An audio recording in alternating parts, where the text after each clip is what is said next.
Welcome to episode 78 of Whiskey, Wine, and Moonshine, where we're going to discuss our kind of people. As usual, I am Radiant Rachel, and Okay. I am joined by my co host Lightfield Lisa and Sanctified Sonia. So, y'all thought I was going to say something bad about you.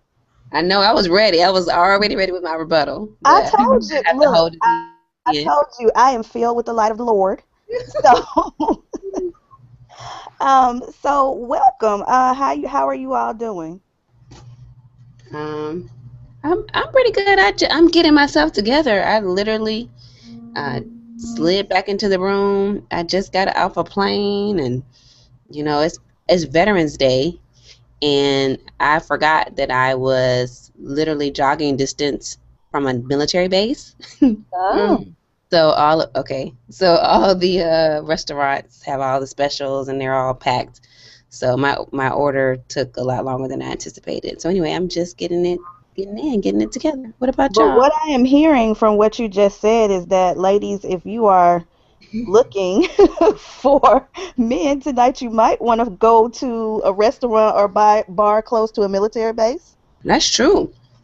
Or Yeah, really just a restaurant because I'm sure everyone's giving the military discounts. So that's true. And hmm then yesterday was, of course, the anniversary for the Marines, so shout out to them too. And of course, all the vets. Smart, how are you? I am exhausted. I'm actually reporting live from the comfort of my bed, fully laying down. Yeah, so there's that. Because I couldn't Girl, sleep last night. I I was couldn't. just thinking that when I was talking, I was like, "You sound like you're laying down. I sound like I'm laying down." definitely sound like you're laying down. I couldn't sleep last night, so I kept like sleeping for like maybe 45 minutes and then waking up 45 minutes and then waking up. But I do echo Lady Buddha's sentiment about single women going out this evening, or you can just like go to the grocery store near military base or any of the lunch places. 'Cause yeah, they're there. They're certainly there. hmm So, since we're tired, do y'all even have beverages? Cause I don't. No, I Uh, have water. I do. I haven't had anything to drink because I'm still getting it together. So I'm at that hotel where they have the no name brand, off brand, port yourself happy hour.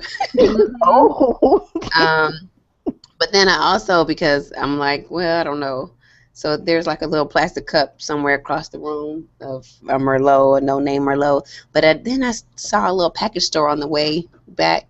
So I got a little can of pineapple juice and one of these mini bar airplane size shots of coconut rum. So nothing, it's not open. It's just kind of sitting here looking at me. I'm not sure if I'm going to actually drink it, but I did get it. So I have options. And I there's, feel like you should. I feel like you should do it in honor of the both of us. Like, Hmm. do I'm watching y'all. I'm watching y'all.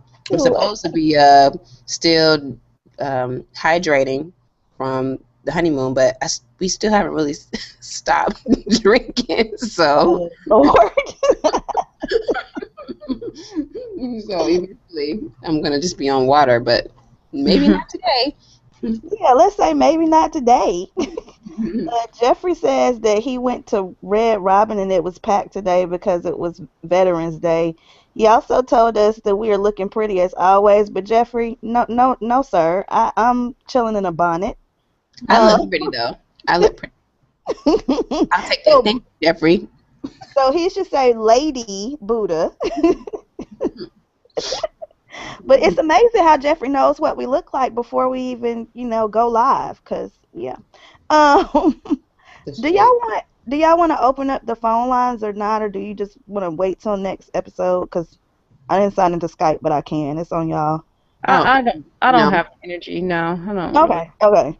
Mm-mm. I'm gonna just slide on into feedback, which is, of course, there's several ways for you guys to leave us feedback. One of them is actually leaving us a voicemail. We do have a phone number now where you can leave voice messages if you want to.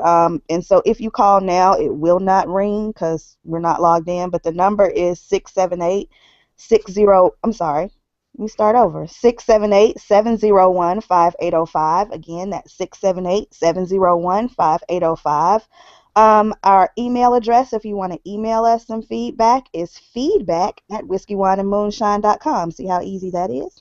You can also leave us 5-star reviews on either iTunes, Stitcher, or both, and we will read 5-star reviews on air. But you can also share via Facebook specific episodes, if you want to, and if you leave comments for those, we can read those.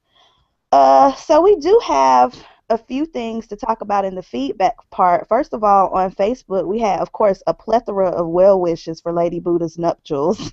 Oh. Um, yeah, because posted her wedding photo, so everybody was like, "Oh my God, they're so beautiful." Aw.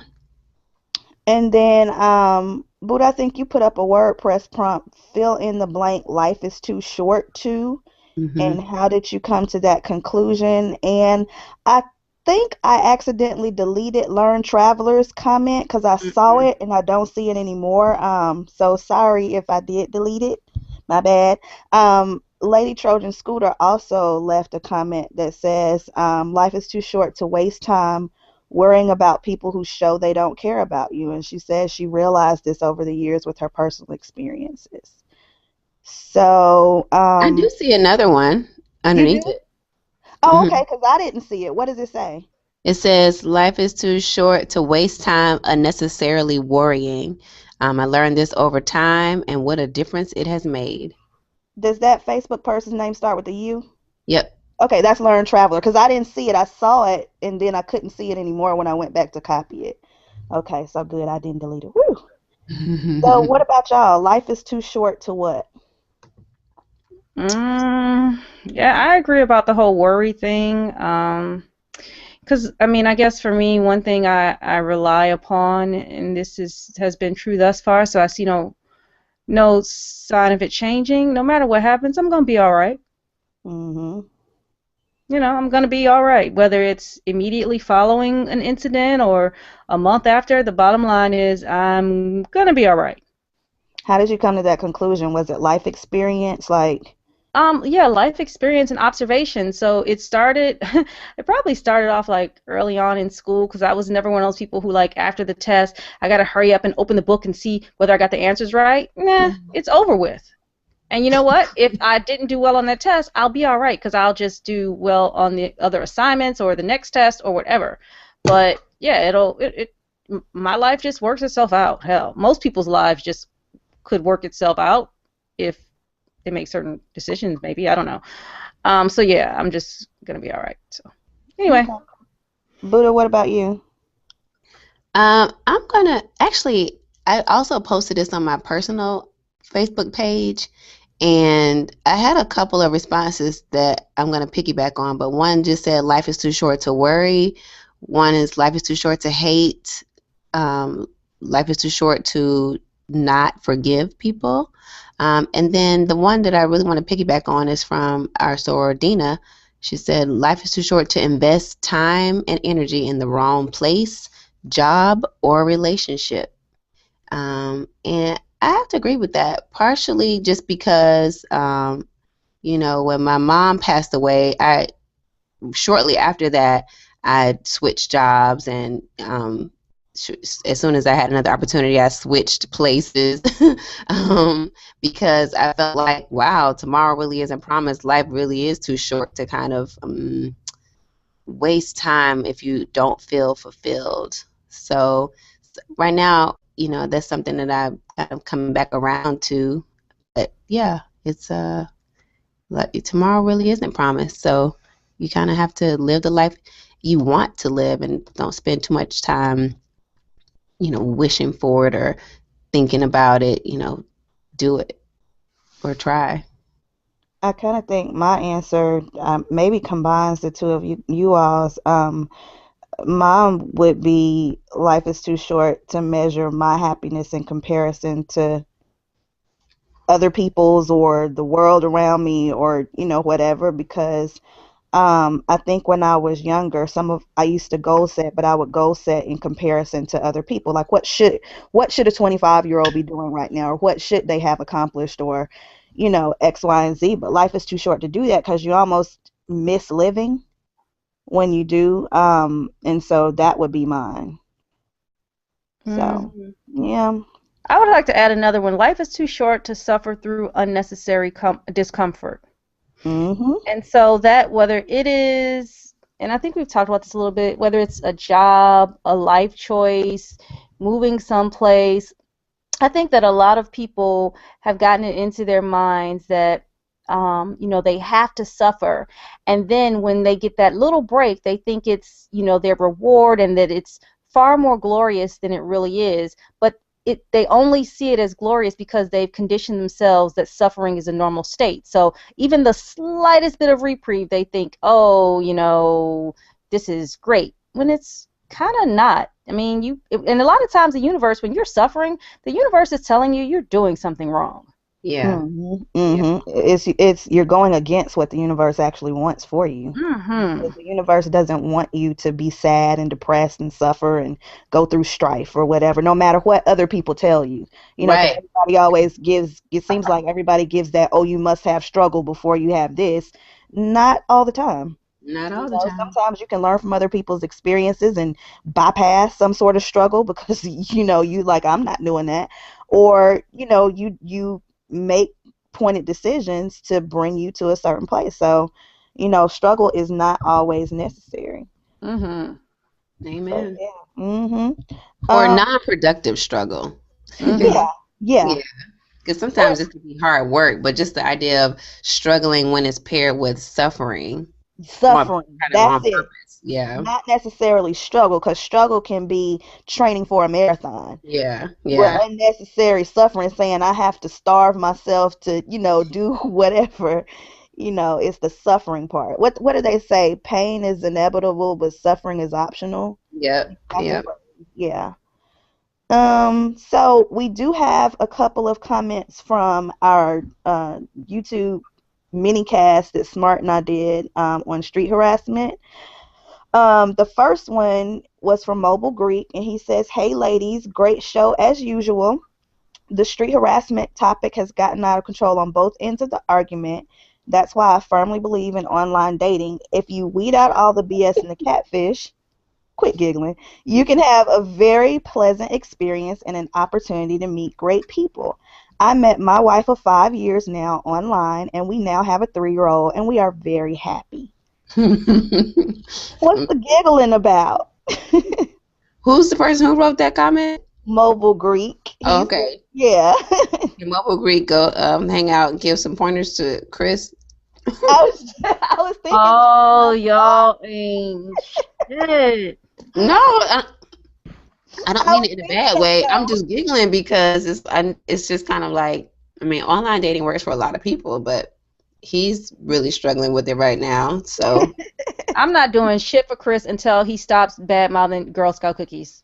So You know whoa, what? whoa, whoa, whoa. What does he say about Girl Scout cookies? he What's said they're going on? nasty. He's telling the truth. And Whoa, whoa, whoa, whoa, whoa, whoa. I'll say No it. Girl Scout about cookie this later. slander. We could talk about this later, but I actually realized, okay, y'all remember when my office moved, last year or whatever, there were 2 boxes of Girl Scout cookies that had been in that cabinet for a minimum of 4 years. Hmm. If I had known that that discussion was going to come up, I should have saved those cookies to open up to see what they look like, because I think that they would be well preserved. Probably And, so. and in a zombie apocalypse, they would save your life. You know what? See, But so would Oreos and so would they're Reese's not going to Pieces. save your life. Reese's Pieces and Reese's or whatever that is that, that somebody on this podcast used to eat Mm-hmm. would, Used would to. also be You gave me one preserved. of my birthday gifts.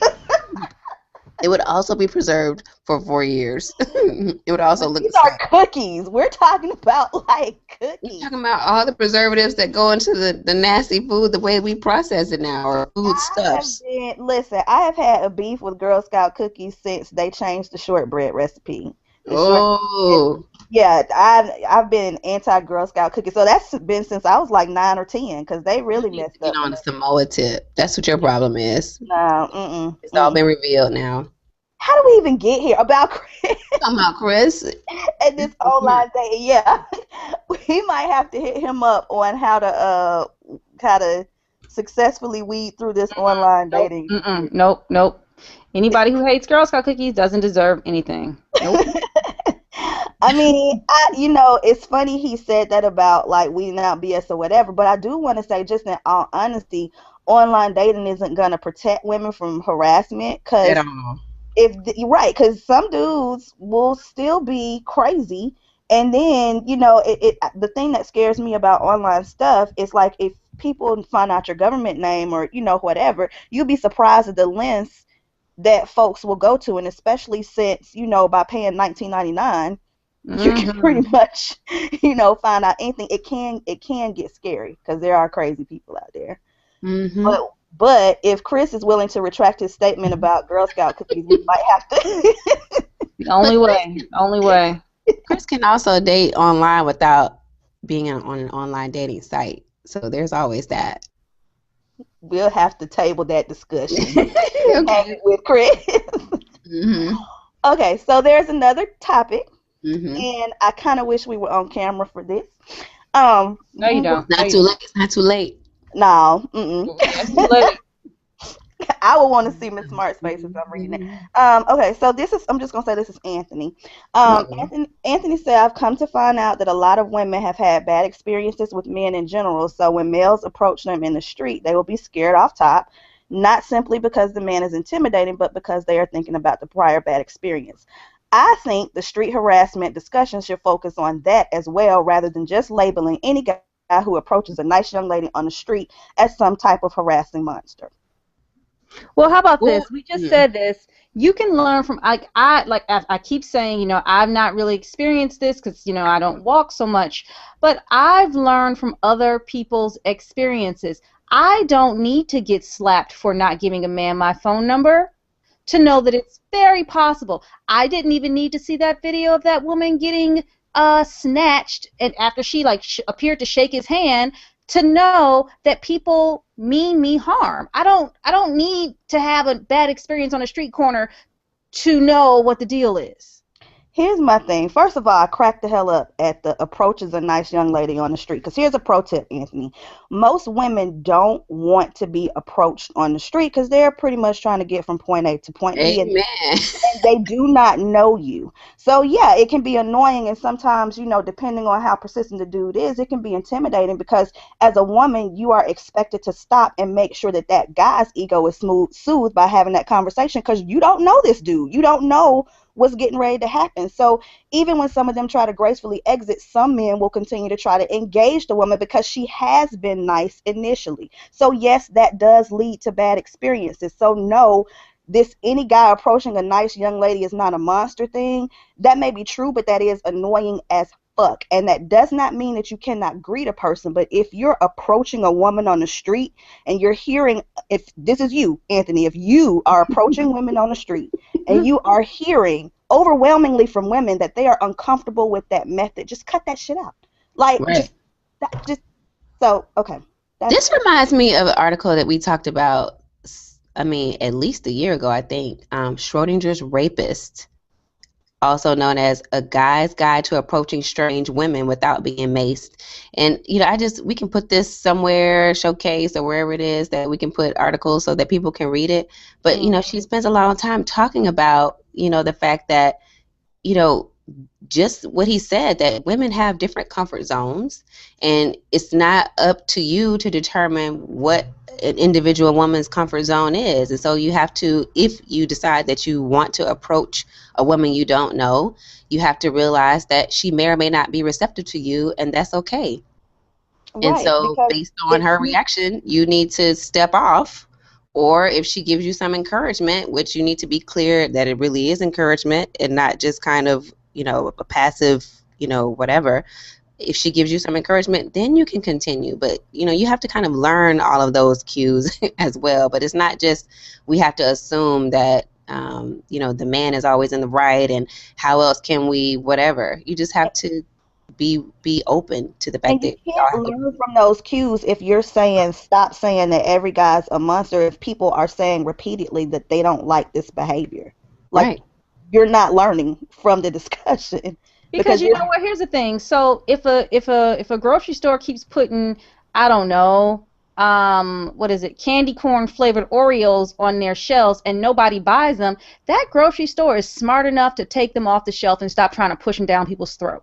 Why can't strange men on the corner get that idea? If we're not buying what you're selling, stop selling it that way or stop selling it altogether. We don't want it. so yeah, I just saw that and said I wish that, that I was on camera for that. Last bit of feedback before we get into our theme for today. And I can't remember where this was, but when we was talking about us dissecting the Michael Jackson video, the way you make me feel, and for those of you who haven't heard that podcast, that's the mini one that Miss Smart and I did, which is 76.5, talking about the street harassment. And what they were saying was that the video was a work of art, and that we can't start the slippery slope of dissecting works of art. Whoa. Whoa, whoa. This was on Facebook, but I can't remember. I've been in like a few threads or whatever saying stuff. So this was something that somebody said, and I cannot remember where it was to go back and look at that original comment. But that's, yeah, that we start a slippery slope when we dissect works of art because this was just a video. Art this is not guaranteed protection and freedom from critique. Stop. He Lyndon Dunham, yes, exactly.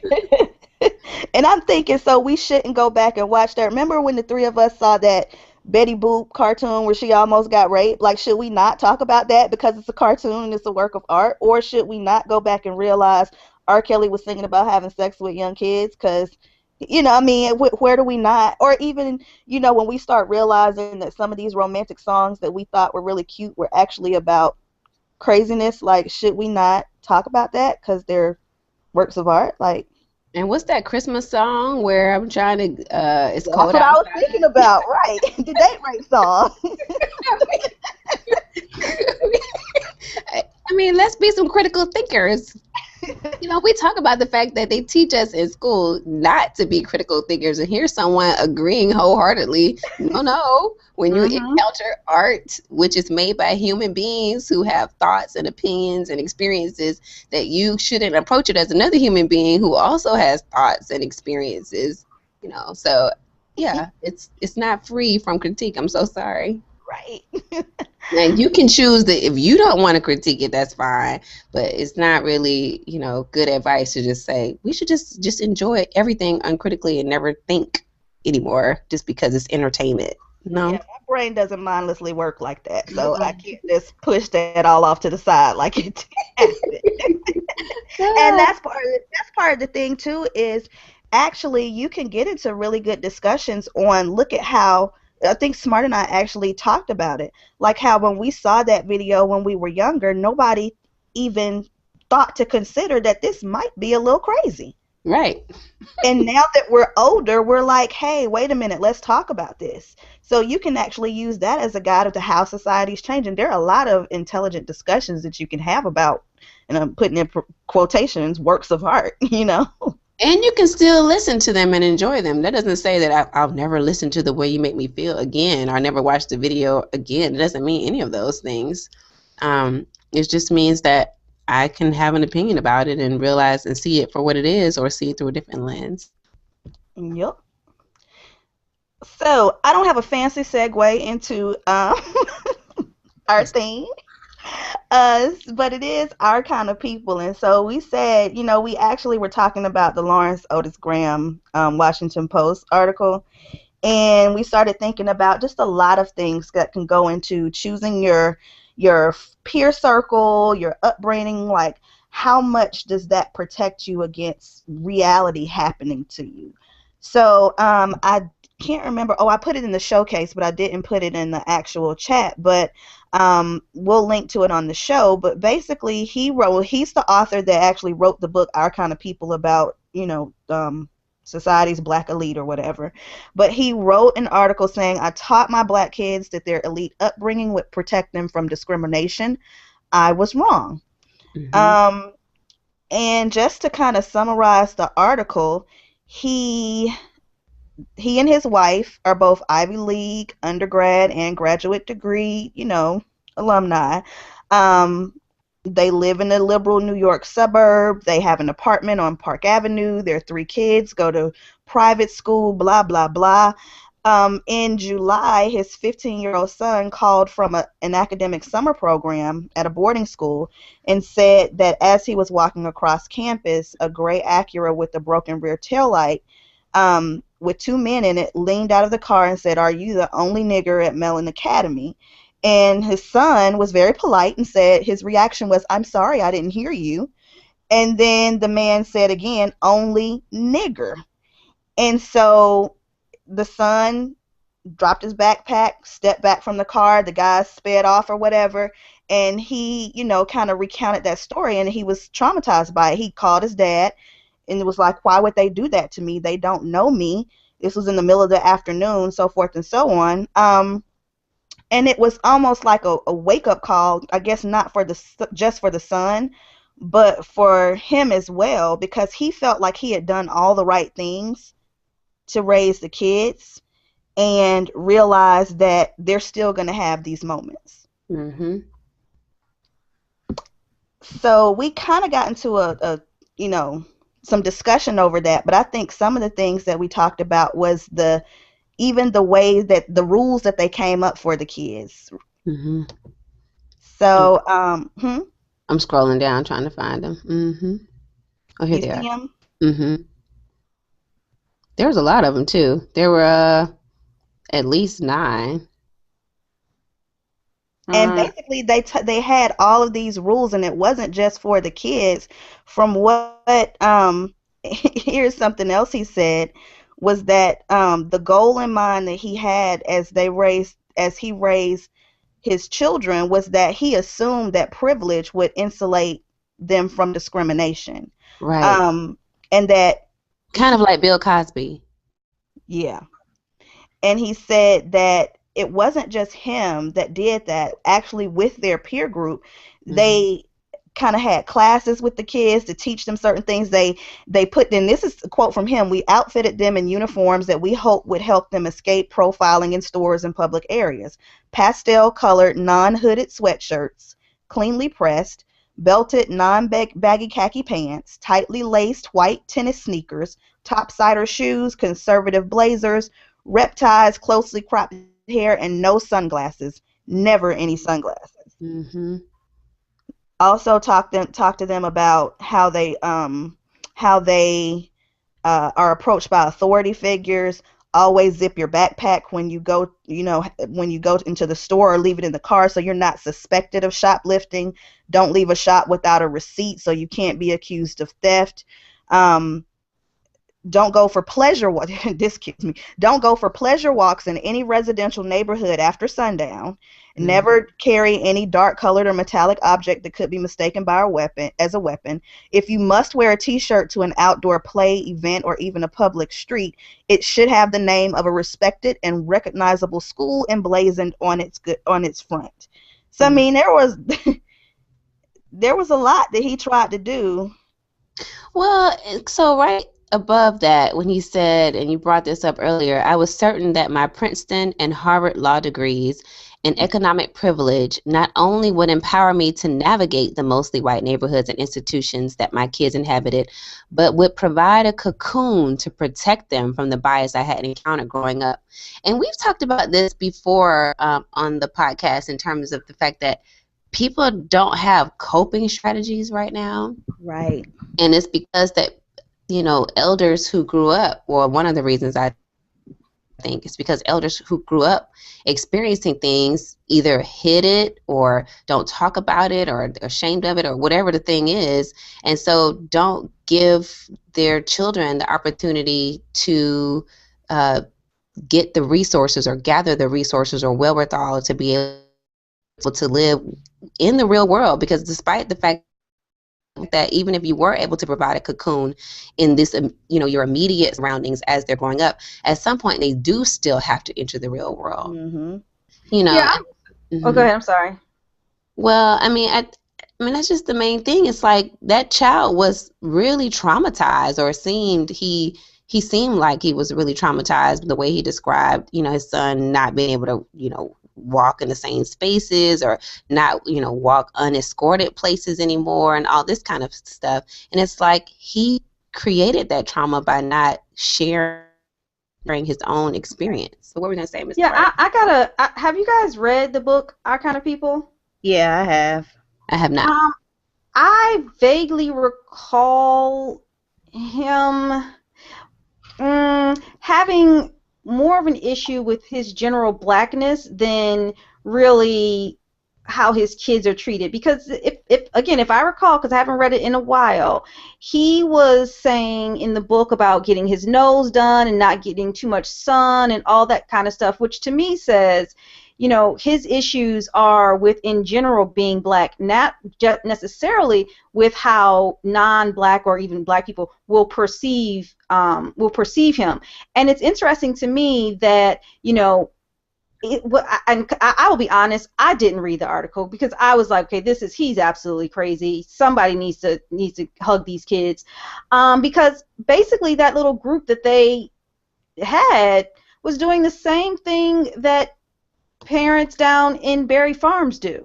I mean, and trying to prepare their kids to look less threatening. Now, for some reason, he thought that was he linking being threatening to socioeconomic class? At least he's trying to, like, okay, well, if we let them know, if we give subtle hints that we have money, they will ignore your blackness. No, sweetie. It's about the blackness. That we're not like those black people. Yeah, right, And the thing about him smart was that he does have a plethora of issues. Not just you're right about the nose and color thing, but he also it kind of came out after he wrote that book that as much as he talked about the being a part of the black upper class, he wasn't. And so a lot of them shunned him, and especially after that book, because they were like, he was never one of us to begin with. So he's always had some stuff going on. But I just thought it was interesting just how how he truly felt doing those things was going to protect his child from ever being profiled. Well, because he talked about the fact that when he was a child, he said a year after moving in, being the only black family in that particular neighborhood, my 9-year-old brother was pulling me down our quiet street in his red and white radio flyer wagon when we were accosted by a siren screaming police car. An officer stepped out shouting, "Now where did you boys steal that wagon?" And their mom had to come run across to try to intervene. And he said later on in the article, in the 1970s, I imagined that the privileged children of rich and famous blacks like Diana Ross, Bill Cosby, or Sidney Poitier were untouched by the insults and stops that we faced. And so that kind of gets into some of the stuff that we kind of talked about offline too, the class or socioeconomic status versus the ethnicity. So but he didn't say he knew that or he heard that. He imagined. He had this whole, and we know how that turns out sometimes. He had this whole vision of the way the world probably, worked for other people, and he was trying to, from this deluded state, create this place that doesn't exist for his own children. So then they grew up with a deluded state until they had to face reality. And I kind of felt him and what he was trying to do, because my mother did something similar on the opposite end of it, because she was, heavily involved in the civil rights movement. So she and her friends kind of insulated the children, and myself included, by not having us around white people. So my first socialization with white people was my first job at Six Flags, and that was the first time that I was called a nigger. And I was like, whoa, I mean, I saw the tapes, I knew this happened in movies, and yes, I heard the stories, but why didn't you tell me they still act like that? I remember being mad, like, what the hell? And my mom was like, we thought that what we were doing was raising you guys with enough black self-esteem so that you wouldn't be broken by some of the things that happened to you. So I understand how he could have thought that he was trying to teach them skills, but not necessarily in the right way. I think he thought that those things wouldn't happen. And I Mm-hmm. think that's where he messed up. Was not that he was like I think Smart said, the coping skills, like so that he had enough in him to where that I understand it throws you for a minute, son, but get your ass up and, keep going. That child sounded like he had no idea how to cope with that. Yeah, I don't think he gave. Yeah, I don't think he gave them coping skills. He set them up to not believe it could ever happen because they're doing all the quote unquote right things. Mm-hmm. And I'm not sure, I can't remember where I saw this. Maybe this was in the article, but didn't the son not want to say anything about it because then he thought that his peers would see him as the black guy? Yeah, he said, let me see, because I highlighted that one too. You sure did. You sent it to the group. I sure did. It was early on. He was said, oh, here it Oh, is. here it is. We both said at the same time. Jinx. I know, don't do that because the kids do that and then we can't talk. So you can't talk till someone says your name 3 times at any rate. Buddha, Buddha, Buddha. No, Okay. Buddha everywhere. Okay. Despite his reluctance, I insisted that he report the incident to school. His chief concern was not wanting the white students and administrators to think of him as being special, different, or racial. That was his word. If the other kids around here find out that I was called the N-word and that I complained about it, my son pleaded, then they will call me, quote, racial. And they will be thinking about race every time they see me. I can't have that. That's so delusional. He's And still how does he delusional. not I know? wonder if that little boy has like a girlfriend or anything because She doesn't see color, Oh, perhaps. okay. I wonder what her parents see. Right. Because I'm thinking just because you don't say the elephant is in the room, it doesn't mean that people don't. I mean, and not that that's a bad thing. I mean, okay, yeah, you're black or whatever. It doesn't mean people are going to ignore, like nobody's Stevie Wonder to the. Well, Stevie's not blind, so I don't. Yeah, that is true. That is true. Let's say Ray Charles. Just but yeah, so Mm. Well, yeah, just because nobody's talking about the elephant in the room doesn't mean everybody doesn't smell it. and I'm not sure. I just feel for this kid. Like, and I mean, and I also glad because I didn't have a good taste in my mouth after reading Our Kind of People. I'm actually glad that he wrote this and actually admitted that what he thought was going to happen by raising his kids a certain way was incorrect. I'm glad that he actually had that moment and actually wrote about it. So I feel for him, but I really feel for that kid. And then especially when y'all saw the baby's picture, he looks like he doesn't have a clue. Not, I'm just saying he looks like he has no idea about the world. And that's, I found an old tweet from that I put in 2011 when there was a discussion that we were having about meritocracy and whether or not you should tell your kids the truth, basically, about how society works versus how people would like it to work or how privileged people think society works. And there was some pushback from people who were following me at the time who were basically like, we shouldn't tell them because, why let them know how hard the world is or something like that. And so my response was, we teach our students about mountains not so they will fear them, but so they can climb them more competently. It goes back to that pain versus suffering type deal. That doesn't mean that he had to teach his son that these white people are bad and you're going to suffer for being black or, blah, blah, blah, blah, blah. Right. He didn't have to teach him that at all. He could have taught him that, hey, these may be some things that you encounter for some people that have a different thought process than you. And that has nothing to do with who you are as a person. Right.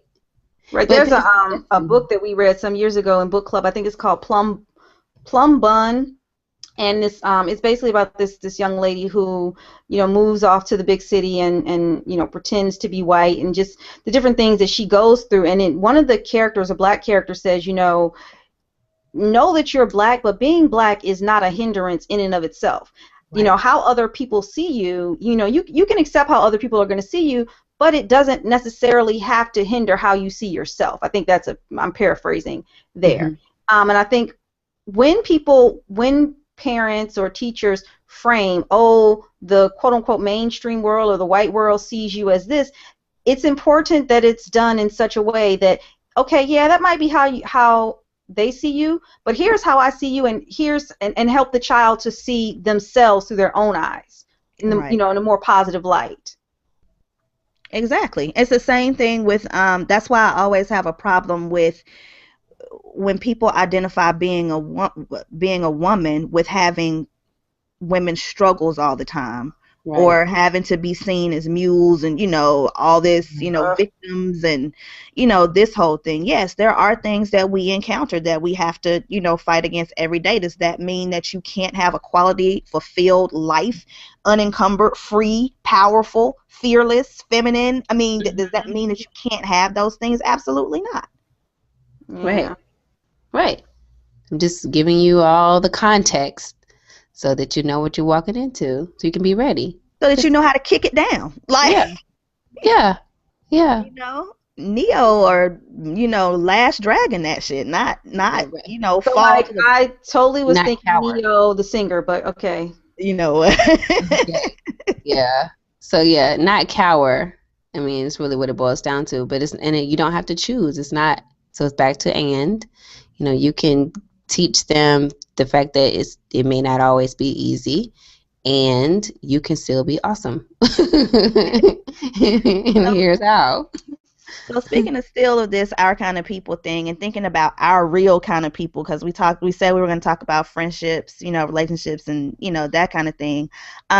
I don't know if you guys saw the story that said a better way to introduce your friends at parties is kind of making the rounds on Facebook. Did y'all get a chance to see that article yet? Is it floated through your? I saw it, but I don't remember it right now. I did see that. Really what it was, and I kind of like this, it talked about how instead of, and actually I realized that I don't do this, that a lot of people, when they're introducing their friends, they introduce them in terms of their accomplishments or what they do for a living.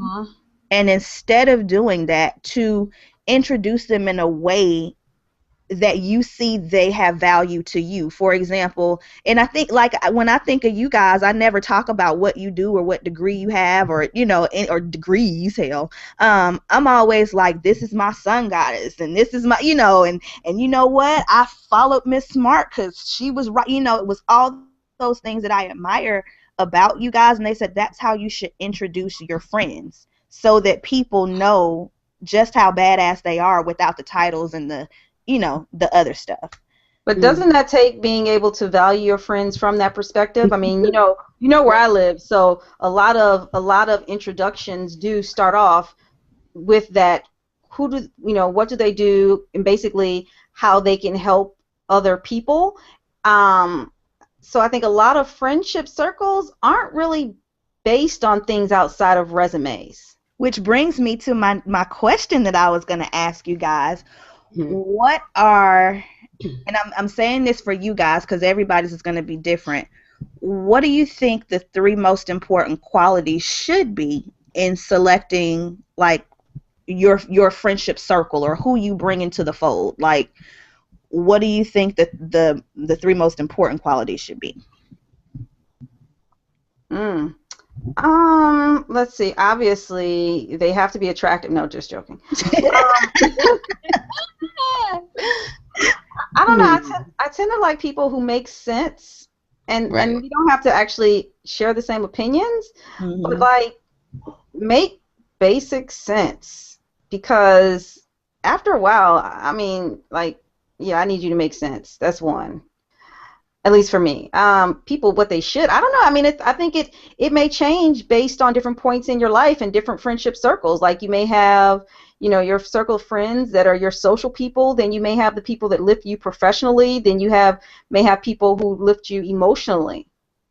And in each of those situations, or even phases of life, you're going to look for different things. Amen. Buddha, what do you say? That's hard. Just because I don't have a whole lot of new friends. A lot of my friends are from 2 decades or so ago who have So you're like persisted. Drake, no new friends. Well, no, but I don't have a lot of new friends, and it's just because, um, just I don't interact with a whole lot of people randomly, so I don't engage with a lot of people that I would just oh yeah, let's bond, let's be friends. I mean, it just What, hasn't happened that way. So I'm thinking about it, what do and they have in common? Friendship, well, that's like what what that's do what I, that's what I, that's exactly what I'm trying to do, because I actually don't know if a lot of them have anything in common except for the fact that we all happen to know each other at a point in time. Honestly, um, because they're not a lot alike, except that a lot of them, I would say most of my friends that have lasted the longest are all creatives in some way. Um, and they either do it professionally or it's a part of their passion. So they like to create things. I think that if I were to have a lot of new friends, one thing that would be important to me is a positive outlook on life or a positive approach to life. I'm not really into the Debbie Downer and everything is no, no, no. Like, I'm not going to spend time listening to Hmm. you or really dealing with that. I can't bond with a person like that. So positive is important and smart. Um, and there's lots of different ways that smart can look, intelligence, but that's important to me because, we need to have conversation and repartee, and, we just need to be able to connect intellectually. That's important to me. I was So, just about to say, you said you weren't sure about the friends that you've had for decades, but you noticed one thing that a lot of them do have in common is the creative energy. mm-hmm, I mean, I think for you, that is a quality that's important. mm-hmm. That ability to create. Doesn't have to be like in a specific way, but I think you vibe with that. Yeah, yeah. And I think that's part of I think that, well, that this might not be true what I'm about to say, but I think that at least the way I imagine the creative process, it is optimistic in a way. I don't know. It's expressive, but back to kind of that earlier topic that you, in terms of introducing people, I think that I probably wouldn't introduce people by what they do unless I felt it was important to the connection that I was making with them at the time. Hmm. So, to Smart's point, if I am having a conversation and this is someone who they may need to make a connection and a name drop would be helpful for one or both of them, then I do lean on what they do professionally because that's kind of the point of the introduction. But like in terms of introducing like my long-term friends, I just introduce them as my friends Hmm. and not as what they do, for lots of different reasons, because I look at them as people first, and not as professions first. The interesting part about that article was that she was talking about how she started thinking about that because there was this one friend that she had that was just absolutely amazing, but it seemed like, when they were going places, somebody would say, "So what do you do to that person?" And it was because they had not necessarily a job that had a lot of excitement. That person was feeling bad because she she was basically tying herself to her career and not feeling like she was an interesting person. So when her friends started, introducing her differently, it was almost like a way for that person to even see themselves differently. Aw. Like when she said, like, what if instead of introducing your friend as Jennifer the nurse, you're introducing her as Jennifer, one of the most thoughtful people you know, or a friend who helped you move in when you didn't know anybody, Mhm. something else. And then what it does for that person is actually has thinks, wow, that person remembers that, or that person, notices that about me. So it's almost like that feeding into somebody's spirit Mhm. with even just the way that you introduce them. So I thought that was pretty cool. Yeah, that's sweet. Yeah, and the other thing that we kind of got into, Smart, I don't know if you were in on this conversation because Buddha and I had it a long time ago about personal board of directors.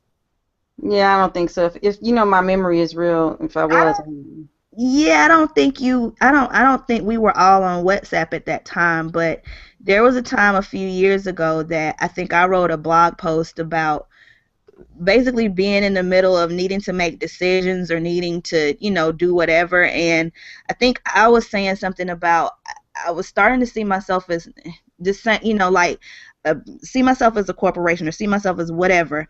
I need to have a board of people around me. Like, who would be my board of directors? And I was, kind of jokingly like, I'll choose this person because of this and this person because of that. And, Buddha and I started talking about personal boards of directors. So we hadn't done that in a long time. And so, Buddha, I think you started thinking you were going to do it again, or? Yeah, I started brainstorming. Oh, look. So I do remember, and I remember I told you that I thought that my cousin wrote about it. I'm looking at part of the manuscript from her book, and it is a piece that was in there. This is from 2004. Yeah, I did. I have it on my phone. I'm looking at my phone right now, and I started jotting down. I have 3 names on here so far as people who are on my newly formed or forming personal board of directors. Do they have any particular qualities? Or what is it about them that makes them want to be the people that you have on a board Well, of directors? one of them is not like the others, no. So far I have 2 black women and 1 white male, actually. And I won't name them right now. But the white male is someone who I've known since graduate school, and I just admire his ability to get shit done. He has had a really interesting life. He's lived in other countries. He's done research in other countries. He has a really strong work ethic. He gets a lot of work done. He has a lot of accomplishment. So he does a lot, and it still manages to have a balanced family life. But I've always admired his ability to kind of be this well-rounded person, but and to excel in everything he does, or he looks like he excels. He speaks multiple languages, everything. And then the other 2, one is a creative. She's a writer, and she seems to enjoy life. This is someone else who enjoys life. She makes creativity an important part of her life, as well as writing professionally. But she also, I think, makes it her business to live life well. So it's not just a hermit and I'm going to write, 8 hours a day or whatever. She travels throughout the world. She just has a lot of great experiences. So, I just admire that. And the other one is someone who is very in her body. And she's a dancer. And when you watch her dance, you can't look at her without seeing her femininity and feminine presence in a sexual way, but not in an obscene way, radiate. And it's so powerful and strong and beautiful. Like, to me, she's a goddess. So when I look at her, I'm like, yes, that's something that I need to recapture and cultivate for myself. So for all of them, they have those elements that I think that I can tap into, and they just kind of remind me to grow them and be more focused on those things. Yeah, because I had to think, do I want people that I know in real life? And I think when I did it the first time, that they were all people that I knew. But then I started thinking, they're people that maybe I don't know enough to pick up the phone to call and say, whatever. But maybe there's something about them that I can draw on and say, what would so-and-so do in this moment? When I'm not feeling that I have that in me. I'm sorry, I neglected the Q&A. Howard actually checked in. Howard, I don't know if you're still here. He was asking first if we were taking calls. We're not taking calls tonight. But if you want to leave us a voicemail about anything we've talked about, the number 678-701-5805. He did actually leave a comment about what we were talking about earlier, saying a friend of mine is a prime example when we were talking about, our kind of people thing. He said he was so whitewashed that he says things like black people are racist for not teaching about blacks that fought for the Confederacy. Shaking my damn head. I actually had somebody who actually talked about that recently this week. So y'all got thoughts on what Howard said? I mean, it's crazy. I mean, that's just not my truth. Hell, I mean, if that's their truth, fine. I can't necessarily purposely deal with somebody like that for too long. Because I kind of expect a higher level of thought, or at least not a higher level of thought, but okay, if you say that, like you have to. Sorry, I have a phone call. You have to like. You got to be able to sell that logic to me really hard, and I don't know that people can. Or even talk about like, well, go from there. Like, okay, you got me hooked by this, what shocking, declaration or whatever. But where are we going in the conversation with this? Because I can take somebody who says wild shit all day, but what are you gonna, I get bored if that's all you're gonna do to look at me to see if I'm gonna be like, like I don't do shock value stuff. So you gotta hook me. Yeah, that person seemed like they'd be very tiring. I think we talked a little bit about that earlier this week. Like, yeah, tiring. You say that kind of stuff, and that's all you're bringing to the table. Nope. Yeah, you want to drain the emotional energy of everybody talking to you. Well, we are coming up on 9 o'clock. Do y'all have like cheers and anything like that, or any last minute stuff about selective friendships, or any? This is, I guess, a combination of them. Soror Loretta Lynch. Yeah. Who's nominated for the. It's escaping me right now, and I know it because we talked about it, I think. Attorney General, exactly. That's my cheers, but I guess the selective friendship is that she's line sisters with Holder's wife. Yeah. That's some solid selective friendship right there. I mean, let's keep that job in the family. Right. And what's amazing to me, I don't know if you guys have been keeping up with it. I mean, it's big news here in D.C., but there have been, obviously, Fox News is coming for her, and just general, a lot of articles, and they all seem to mention, that her relationship to Mrs. Holder, and I know Mrs. Holder goes by, I can't think of her maiden name, whatever. Malone? Yes. Her relationship to her, and trying to make membership in our sorority something salacious. And it's just like, dude, like, just because. So white men can have skull and bones. I was just about to say. Exactly. It's called nepotism. It's okay. Yeah, no, don't even. Y'all laying in coffins, naked, telling each other your deepest secrets, and.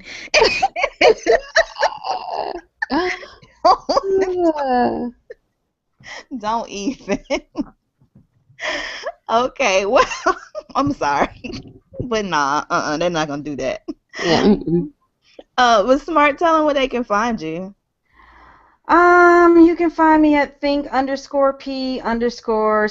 on Twitter mainly, and so far, like, I've only really been tweeting, like, occasionally, and more so about television shows, but whatever, hit me up if you want, or not, I don't, it's whatever. Yeah. Okay. You tweet about TV shows. I see you doing The Walking Dead. I do, yeah. I see you. Because I don't watch it on Sundays, so I actually read your timeline to see what you say it's about. Buddha, what about you? Well, just in terms of a last minute thing about the board, from Move Out of Your Own Way by Cherry Collier. She just talks about her version of how you form your board, and she says that you should find a model of real excellence in a specific area, understand that person's beliefs, values, and thought processes, and be aware of his or her nonverbals and demeanor, and then install the desired behaviors, processes, and demeanor in yourself. So she's talking about modeling as a strategy. And you don't have to know them personally and things of that nature. And then she gives some suggestions for picking your board. Like, you might want to pick the president of your board who has the dream job that you want. You might want to pick a model of success, whether that is in an area of like motherhood or networking or web design, whatever you define as success, choose someone who fits that. You may want to find a person who is a model of strengths, and so they have skills that are complementary to yours, that things that you can work toward developing. A model of optimism, and then a model of spirituality that you can consider. This person can bring a spiritual perspective to the situations that will occur in your life. So she was just kind of given an outline of how you one of the ways you can approach your personal board of directors. Mine was kind of more organic, just people who I admire and things that I want to work on. But that's one approach. Lots of different ways to do it. In terms of cheers, I'm going to give cheers to Dina Perez of Dina Perez Photography for taking for taking beautiful pictures. And you can reach me on the interwebs on my blog at Coco Studio, COCO Studio, singular, cocostudio.com, and Twitter at NDC Harp. That's like the instrument, NDC HARP. Oh, look at the new Twitter handle. Oh, I'm still getting used to it. Well, my cheers looks like we kept it all in the sorority, because my cheers goes out to my special Dr. CPAT, because thinking about this board of directors thing, and she's, I nickname her my baby goon special. For those of y'all don't know what a special is, it's short for special soror. But anyway, she's younger than me, but she is always giving me that practical kick in the ass in the times that I'm least expecting it. Like I can, be laying in my bed and she'll send me a text message like, hey, what are you doing for self-care? I mean, she's always that one, and she's a lot like you, Smart, where she's action item oriented. So she's not the type of person where you can tell her that you're going to do something and then just let it go. Like she'll say, okay, so the follow-up a couple of weeks later is, have you done X, Y, and Z? And so she's definitely, like that person that I need on my personal board of directors. So I just wanted to give her, a special shout out and some love, because she, that's my baby goon special. You can find me on Twitter at SOJOXOXO, and you can find everything that you need to know about me, website and all of that there. And then collectively, you can find us. If you just Google Whiskey, Wine, and Moonshine, all kinds of stuff pops up. But we are at www.whiskeywineandmoonshine.com. Our Twitter handle is at WhiskeyWineMoon. We're on Podomatic, iTunes, Stitcher, TuneIn Radio. Please leave us 5-star reviews. We will definitely read those. You can also donate to the account from there, help keep the party going.